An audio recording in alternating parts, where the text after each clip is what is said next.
A first look at tomorrow's newspaper front pages soon, but now it's time for What the Farage with Britain's favourite Nigel. Top Al-Qaeda leader and key architect of the 9/11 attacks, Ayman al-Zawahiri, was killed in a US drone strike, Joe Biden announced late last night. The 71-year-old terrorist scumbag was eliminated by 2 Hellfire Ninja missiles as he stood on a balcony of a safe house in downtown Kabul on Saturday, in a mission that was 6 months in the making. The US president described the death of Osama bin Laden's fanatical deputy and successor as a major blow to the terrorist network behind the deaths of thousands of Americans. You know, Zawahiri was bin Laden's leader. He was with him the whole time. He was his number 2 man, his deputy at the time the terrorist attack of 9/11. Now, justice has been delivered, and this terrorist leader is no more. People around the world no longer need to fear the vicious and determined killer. Oh, goodness, he barely got through that, did he? But, I mean, it is welcome news, of course. Zawahiri's death comes after the Sunday Times revealed Prince Charles accepted a £1 million payment from the family of the Al-Qaeda chief's predecessor. The future king secured the charitable donation from bin Laden's half-brothers Bakr and Shafiq in 2013, despite the protestations of his advisors at the Prince of Wales Charitable Fund. Clarence House denied those claims and said thorough due diligence was undertaken in accepting the donation, which was approved by the charity's trustees. Now, Nigel, I do want to come to this Prince Charles scandal in a moment because you've got a very strong view in it. But first, of course, the killing of al-Zawahiri by the US. How significant is that? Not at all. It's history. Al-Qaeda was yesterday's organisation. It moved on to ISIS. Yes, this guy was, as the Americans would say, a bad dude who was complicit in the most horrendous events on 9/11. Was he posing a threat today? I very much doubt it. Was it an act of retribution? Yes. Will it be seen by most Americans as some form of justice? I guess that it will.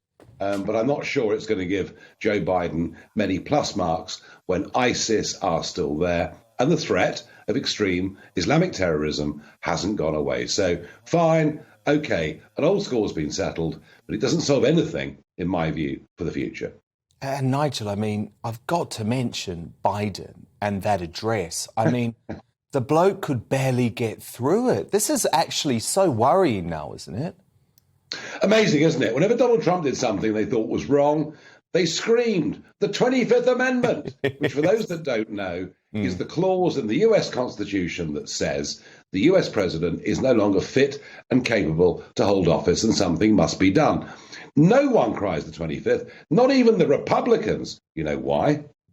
Because they want him there for the midterms. In fact, they want him there until 2024 because they know he actually is really good news and particularly anchored to Kamala Harris, who's even more, what an achievement. She's even more unpopular than Sleepy Joe. I can see why the Republicans think this is a good thing. However, for American leadership of the Western world, given the threats and the battles that we're now engaged in, firstly internal, and we can call it woke, but actually it's the Marxist march through our institutions, the attempt to destroy our identity, our history, and to turn our young people against who we are. And secondly, of course, the outside threat from China. For all of those reasons, having almost no leadership whatsoever, and ironic, isn't it? This happened in Kabul, where last August, a year ago, Biden walked away without even conferring with us. This is not good news. Nigel, I want to move on to Prince Charles because I know you were as astonished by me at this latest revelation. There's been a drip of leaks coming to the Sunday Times about Charles's charitable trust taking £1 million from the bin Laden family, even though there are relatives who were not connected to Osama by the time of the 9/11 attacks. Yeah. It's just a massive misjudgment, is it not? I thought Stephen Glover in the Mail put it beautifully. How can someone so intelligent be so stupid? Which, of course, we can apply across much of our public life. Look, Charles has no judgment. And I think maybe the best thing, now that he's getting on a bit, is why doesn't he just retire and spend some more time talking to his plants? Because clearly he is going to be a threat. And when I say a threat, I don't just mean to the monarchy, I mean to the Commonwealth. I mean to the English-speaking world. I mean to this remarkable organisation currently having their games up in Birmingham, which will be, I think, if it's used properly, our main defence against the two twin threats that I talked about just a moment ago. And clearly, Charles, and I'm sorry to say this, because, I've met him a few times. He's a nice man. I mean, people that talk to plants are often quite nice, But he's utterly useless. He lacks judgment. He clearly has political opinions that are not in line, not only, Dan, with what you and I think, but actually with where the centre of the country is. It was very funny. I walked through the Mall on that Thursday of the Queen's Platinum Jubilee. I mean, that was the best focus group Nigel Farage could ever do, because I spoke to thousands of people as it took me hours to get to the front. I mean, if you ask them, did they agree with Prince Charles that the Rwanda policy was appalling? I doubt you'd have got more than 2%. He's out of touch with the people he potentially wants to lead. He is a threat to the monarchy. He is a threat to the Commonwealth. He is a threat to the integrity of the English-speaking world. And I just wish he could change. But hey, old dogs, new tricks, I doubt it.